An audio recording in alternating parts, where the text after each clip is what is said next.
নমস্কার বন্ধুরা, tales of motivation চ্যানেলে তোমাদের সকলকে জানাই স্বাগত। আজকে আমাদের এই কাহিনীর শীর্ষক হলো ধ্যান ও মানসিক শান্তি। অশান্ত মনকে শান্ত করার বিষয় গৌতম বুদ্ধের এক অমূল্য শিক্ষা। তো চলো মূল কাহিনীতে ফেরা যাক। একদিন বিকেলের নরম আলোয় এক শান্ত বনের মধ্যে গাছের ছায়ায় গৌতম বুদ্ধ বসেছিলেন। তার চারপাশে অনেক শিষ্য নীরবে বসেছিলেন।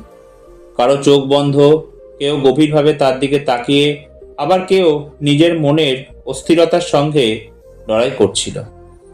সেদিন হঠাৎ এক শিষ্য উঠে দাঁড়িয়ে বলল, ভগবান, আমি প্রতিদিন ধ্যান করার চেষ্টা করি, চোখ বন্ধ করি, শান্ত হয়ে বসি, কিন্তু আমার মন কিছুতেই শান্ত হয় না। কখনো অতীতের কথা মনে পড়ে, কখনো ভবিষ্যতের চিন্তা আসে, কখনো মনে হয় আমি ঠিকভাবে ধ্যানই করতে পারছি না। তাহলে মানসিক শান্তি পাবো কিভাবে? চারপাশে বসে থাকা অনেক শিষ্য মনোযোগ দিয়ে কথাগুলো শুনছিল, কারণ তাদের মনের মধ্যেও একই প্রশ্ন ছিল। বুদ্ধ মৃদু হেসে বললেন, তুমি কি কখনো একটি পুকুরের জলকে জোর করে শান্ত করতে দেখেছো? শিষ্য অবাক হয়ে বলল, না ভগবান।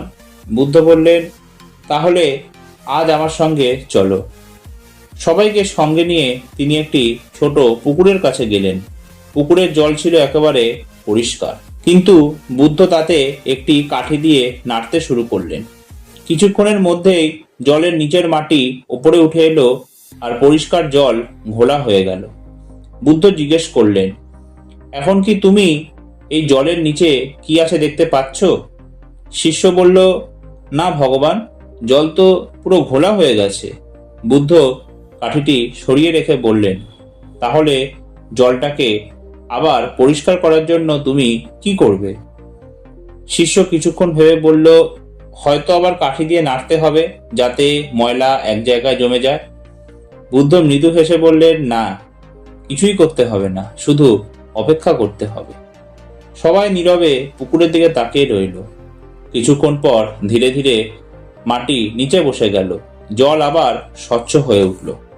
বুদ্ধ বললেন, মনও ঠিক এই জলের মতনই। যখন তুমি অতিরিক্ত চিন্তা করো, দুশ্চিন্তা করো, অতীতকে আঁকড়ে ধরো, ভবিষ্যৎ নিয়ে ভয় পাও, তখন তোমার মন ঘোলা হয়ে যায়। আর তুমি তখন সেই ঘোলা মনকে জোর করে শান্ত করতে চাও, তখনই অশান্তি আরো বাড়ে। তিনি কিছুক্ষণ থেমে বললেন, ধ্যানের অর্থ মনকে জোর করে চিন্তামুক্ত করা নয়। ধ্যানের অর্থ হলো চিন্তাগুলোকে আসতে দেওয়া এবং চলে যেতে দেওয়া। চারপাশে বসে থাকা শিষ্যরা গভীর মনোযোগ দিয়ে শুনছিল। বুদ্ধ বললেন, তোমার মনে যদি কোনো দুঃখের কথা আসে, তাকে তাড়িয়ে দিও না, শুধু দেখো। কোনো ভয়ের কথা এলে তার সঙ্গে যুদ্ধ করো না, শুধু দেখো। কোনো পুরনো স্মৃতি এলে সেটাকে আঁকড়ে ধরো না, শুধু দেখো। তুমি তোমার চিন্তা নও, তুমি সেই মানুষ যে চিন্তাগুলোকে দেখতে পারে।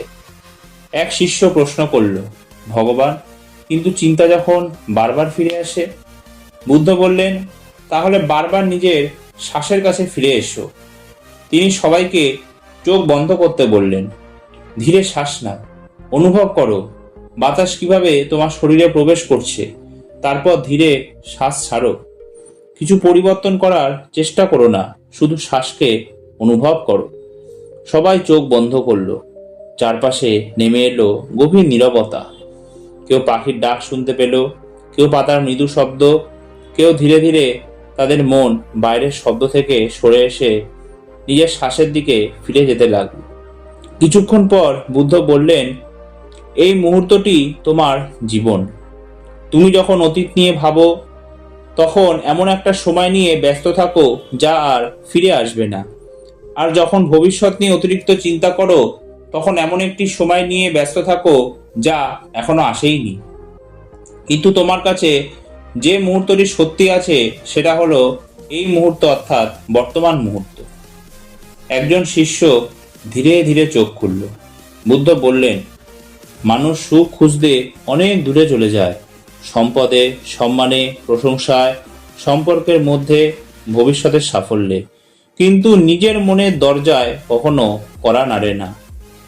ধ্যান সেই দরজা খুলে দেয়। তিনি আরো বললেন, মনে রেখো, শান্তি বাইরে থেকে পাওয়া কোনো বস্তু নয়। শান্তি হলো এমন একটা অবস্থা যেখানে তুমি নিজের মনের সঙ্গে যুদ্ধ করা বন্ধ করো।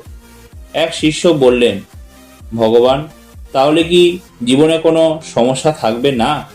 বুদ্ধ উত্তর দিলেন, হ্যাঁ, অবশ্যই সমস্যা থাকবে, দুঃখও থাকবে, হারানো থাকবে, ব্যর্থতা থাকবে, মানুষ তোমার কষ্ট দেবে, কখনো তোমার পরিকল্পনা ব্যর্থ হবে। কিন্তু ধ্যান তোমাকে এমন একটা শক্তি দেবে যার সাহায্যে তুমি সমস্যার মধ্যেও নিজের ভিতরের ভারসাম্য ধরে রাখতে পারবে। তিনি একটি শুকনো পাতার দিকে তাকিয়ে বললেন, এই পাতাটি যখন গাছের সঙ্গে ছিল তখন তার নিজের ইচ্ছা ছিল, কিন্তু সময় এলে সে গাছ থেকে ঝরে পড়ল। সে বাতাসকে থামাতে পারেনি, ঋতুকে বদলাতে পারেনি, তাই সে প্রতিরোধ না করে প্রকৃতির নিয়ম মেনে নিল। জীবনও তেমন, সবকিছু তোমার ইচ্ছা মতো হবে না, কিন্তু প্রতিটি পরিস্থিতির প্রতি তুমি কিভাবে প্রতিক্রিয়া করবে সেই ক্ষমতা তোমার হাতে আছে। বুদ্ধের কথায় চারপাশে নীরবতা যেন আরো গভীর হয়ে উঠল। তিনি বললেন, প্রতিদিন মাত্র কয়েক মিনিট নিজের সঙ্গে বসো। পৃথিবীর সব শব্দ থেকে কিছুক্ষণের জন্য নিজেকে সরিয়ে নাও। চোখ বন্ধ করো, নিজের শ্বাসকে অনুভব করো। মন অন্যদিকে চলে গেলে হতাশ হয়েও না, আবার ফিরিয়ে আনো। একবার নয়, 100 বার মন চলে গেলেও 100 বার ফিরিয়ে আনো। কারণ ধ্যান মানে কখনো মন না ছুটে যাওয়া নয়। ধ্যান মানে মন ছুটে গেলে তাকে আবার শান্তভাবে ফিরিয়ে আনা। অনেকক্ষণ পর বুদ্ধ উঠে দাঁড়ালেন। তিনি বললেন, মনে রেখো, যে মানুষ নিজের মনকে বুঝতে শেখে সে বাইরের পৃথিবীকে জয় করার প্রয়োজন অনুভব করে না। আর যে নিজের ভিতরে শান্তি খুঁজে পায় তার সুখ অন্যের হাতে থাকে না। সেদিন সেই শিষ্য বুঝতে পারল, ধ্যান কোনো কঠিন রহস্য নয়, এটি নিজের কাছে ফিরে আসার একটি পথ। সেদিন থেকে সে প্রতিদিন কিছু সময় নীরবে বসতে শুরু করলো। তার সমস্যাগুলো একদিনে শেষ হয়ে গেল না, জীবনও বদলে গেল না, কিন্তু বদলে গেল তার দৃষ্টিভঙ্গি। আগে যে কথায় সে রেগে যেত, এখন সেখানে কিছুক্ষণ নীরবেই থাকে। আগে যে ব্যর্থতায় ভেঙে পড়তো, এখন সেটিকে শিক্ষা হিসাবে দেখতে শেখে। আগে ভবিষ্যৎ নিয়ে যে ভয় তাকে অস্থির করত, এখন সে নিজের শ্বাসের কাছে ফিরে আসে। আর ধীরে ধীরে সে বুঝতে পারে, মানসিক শান্তি মানে জীবনে কোনো ঝড় না থাকা নয়। মানসিক শান্তি মানে ঝড়ের মধ্যেও নিজের ভিতরের একটি শান্ত আকাশ খুঁজে নেওয়া। তাই আজ যদি তোমার মন অশান্ত হয়, নিজেকে দোষ দিও না। কিছুক্ষণ থামো, চোখ বন্ধ করো, একটি গভীর শ্বাস নাও।